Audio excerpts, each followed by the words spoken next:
now offering a deal to the US to reopen the Strait of Hormuz, but postponing talks when it comes to uranium enrichment.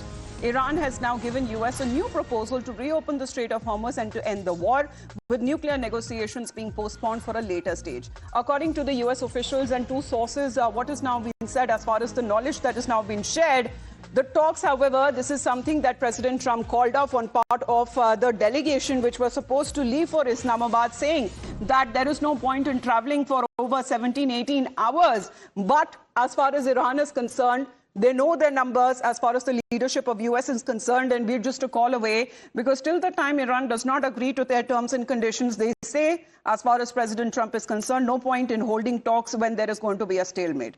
But it seems that, however says when it comes to talks on their nuclear program, that remains non-negotiable. So that means, Mayank, good morning. As far as the talks are concerned, will there be any factor, when it comes to nuclear enrichment? Because that seems to be the sticking point, the talking point, which President Trump yesterday, also post the incident, had mentioned that Iran under no conditions can have a nuclear weapon. Yeah, that's very important actually. See, the moot point or the very basic point for Iran will always be the nuclear aspect, and they will only budge, or they'll be able to give any kind of concession once it will appear to them that it will not affect them in the longer run. That's what we can analyze. But before that, we need to understand that see, right from 2015, the discussion has been on nuclear enrichment aspect. And it was Russia, after the talk of JCPOA of 2015, that Russia had offered to carry that 450 kg of enriched uranium. The very, very basic plan or the goal of the Operation Epic Fury had been that they never wanted, US will not allow Iran to develop a capability to become nuclear armed. Nuclear armed means that they acquire a capability to produce nuclear bombs, and which can only happen when nuclear enriched uranium enriched to the extent of military grade can happen. So this is a long story. But then what you are saying is actually the second point comes the offer on the other aspects, which can be Strait of Hormuz and all. It is only to make the things start for the time being, and to make the two sides meet directly or indirectly on that. But nuclear aspect, as far as we can see or analyze the past trends, Iran will keep digging its heel, because that's the most important bargaining chip into the hands of Iran. Yes. Mind it, example of North Korea is important in this case, because nobody talks of it. It for a long run, for a longer period, it kept digging its heel, and then ultimately it acquired weapons.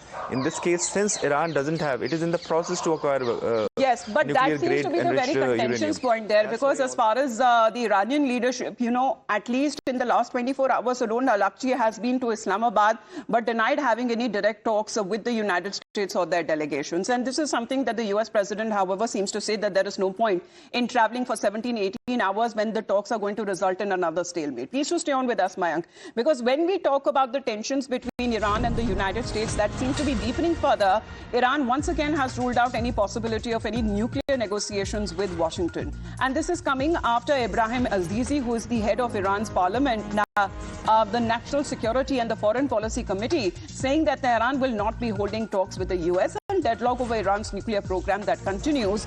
And the issue of enriched uranium remains the core sticking point between both sides, after the US demanded that Iran suspend uranium enrichment for at least 20 years, and during the talks in Islamabad previously that happened. Now, Iran, however, says that it is only willing to accept a 5-year suspension. Iran currently possesses significant stockpiles of enriched uranium, which Western powers say that it brings it closer to the capability of arming itself with a nuclear weapon. Well, is that a real threat? I mean, Mayank, as far as Iran is concerned, because remember the talks were still happening in Geneva when the joint strikes were launched. See, a term which was used when the Operation Epic Fury or Roaring Lion started was existential threats. This term was used by Israel, saying that anything which is existential threat for them will not be accepted. And nuclear issues was the main thing on which both sides, which is US and Israel, had been focusing. So there were 3 goals actually, primarily with which the operations were started. But the main goal, I mean, I'm not talking about the rest of the ones. main goal was not to allow Iran to acquire the ability to produce nuclear bombs. That was the main goal. That's why all these talks, whatever you see. Now, what I need to further is bring in is right in the middle of warfare, there was a missile fired which was for Diego Garcia, which is almost 4,000 kilometers away.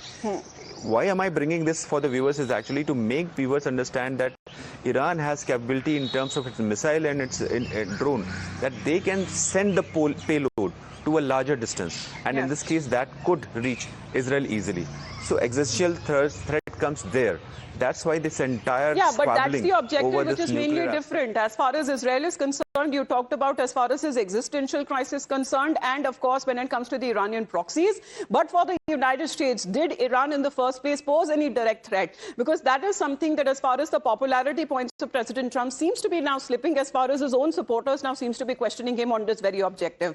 But what has been the result there? Let's talk about that. Because as far as what has been Iran's point of view has been now affecting